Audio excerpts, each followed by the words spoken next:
never slow up, no I don't take shit. I got no love for the fakeness. If you wanna play tough and wanna hate this, I'll always show up. I don't ever slow up, no I don't take shit. I got no love for the fakeness. If you wanna play tough and wanna hate this, I'll always show up and make a statement. I don't ever slow up. Assalamualaikum warahmatullahi wabarakatuh. Masih bersama saya Sukma Laili. Dan untuk kali ini akan membahas tahapan proses bisnis akuntansi pada perusahaan dagang. Setelah pelajaran, baiknya kita berdoa dahulu menurut agama dan kepercayaan masing-masing.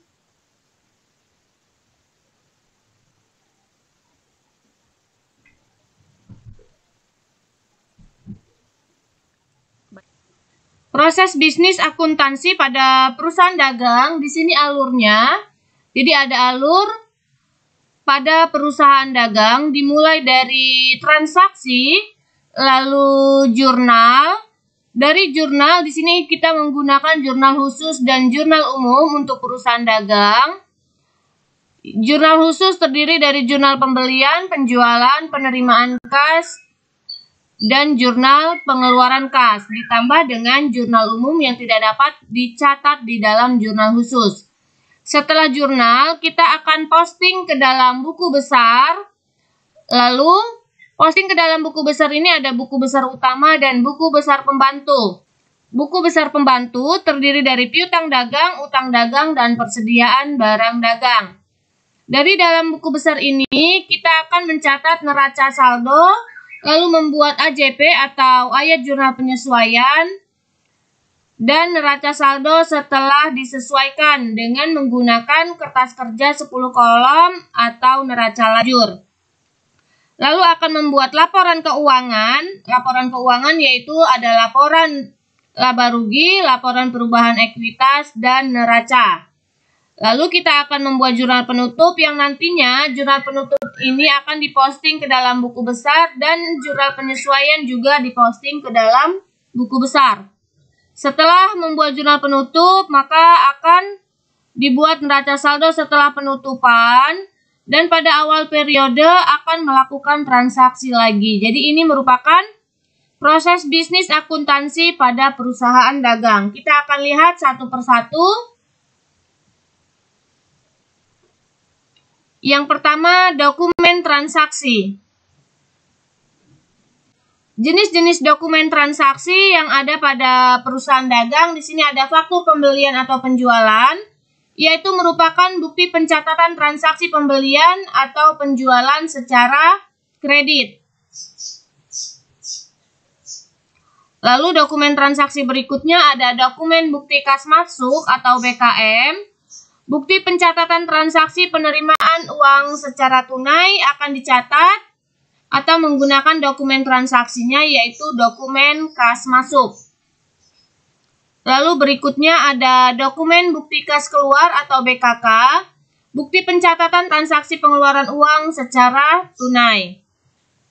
Lalu ada nota kontan, bukti transaksi pembelian dan penjualan secara tunai akan dicatat di dalam nota kontan. Lalu ada tambahan dokumen bukti memorial, yaitu catatan dari pimpinan perusahaan kepada bagian akuntansi untuk melakukan pencatatan transaksi. Jadi jenis-jenis dokumen transaksi yang ada pada perusahaan dagang. Kita akan lihat prosedur operasional standar transaksi penjualan di perusahaan dagang. Yang pertama ada SOP pemesanan barang. Pemesanan barang dimulai dari tenaga penjualan, yaitu membuat surat pesanan, divalidasi oleh supervisor, asisten manajer pemasaran, atau manajer pemasaran.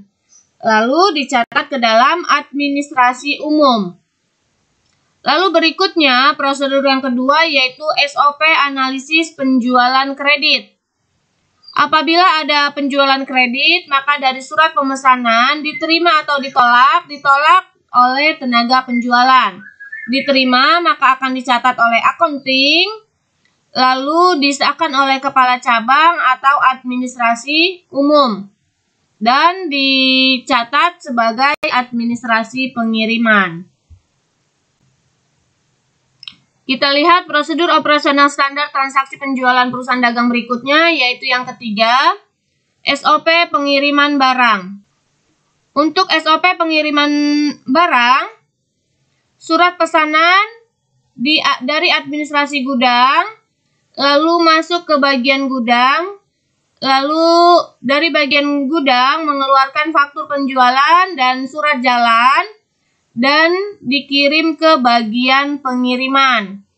Lalu berikutnya SOP pengiriman barang dimulai dari barang ditambah dengan surat jalan dan faktur, lalu diberikan kepada ekspedisi internal atau eksternal dan diserahkan kepada pelanggan. Apabila sesuai akan dicatat oleh pelanggan, dan apabila tidak sesuai maka pelanggan akan mengajukan komplain. Kita akan lihat prosedur operasi standar berikutnya. Yang kelima yaitu ada SOP penagihan kepada pelanggan. Jika pelanggan belum melunasi utangnya pada tanggal jatuh tempo, perusahaan akan melakukan penagihan melalui prosedur. Melalui prosedur yaitu yang pertama, staf kartu piutang akan memberikan laporan mengenai pelanggan-pelanggan yang belum melunasi utangnya pada tanggal jatuh tempo. Setiap akan melakukan penagihan kepada pelanggan, penagih akan mengisi data penagih konsumen sehari sebelum melakukan penagihan sebagai alat pengendali piutang. Jika saat penagihan pelanggan melakukan pembayaran, hal tersebut akan dicatat pada kwitansi perusahaan, tercantum logo perusahaan. Hasil tagihan oleh penagih akan disetor ke kasir perusahaan maksimal 1 kali 24 jam. Jadi inilah prosedur operasional standar atau SOP transaksi penjualan pada perusahaan dagang.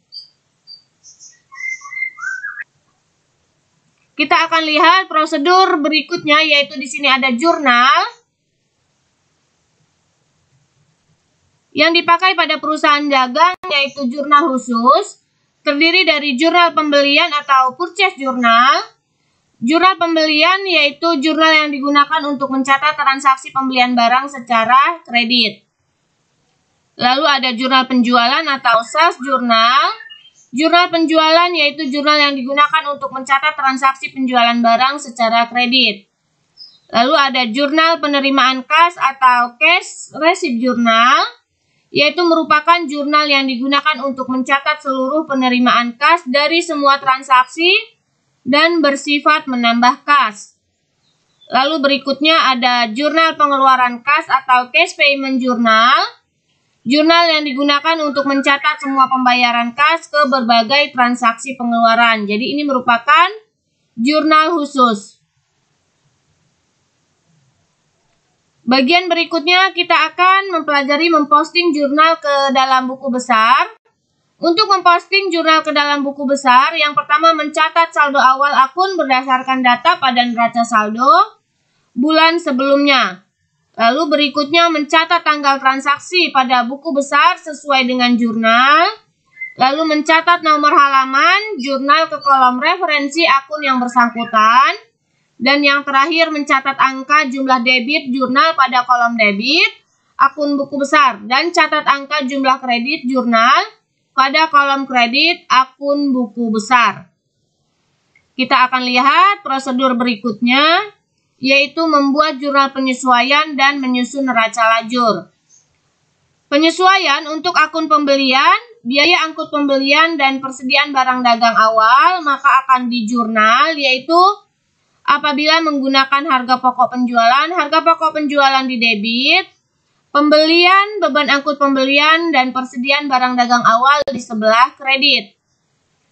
Lalu, penyesuaian untuk akun retur pembelian, potongan pembelian, dan persediaan barang dagang akhir akan di jurnal, yaitu persediaan barang dagang akhir, retur pembelian, potongan pembelian di debit, dan harga pokok penjualan ada di sebelah kredit.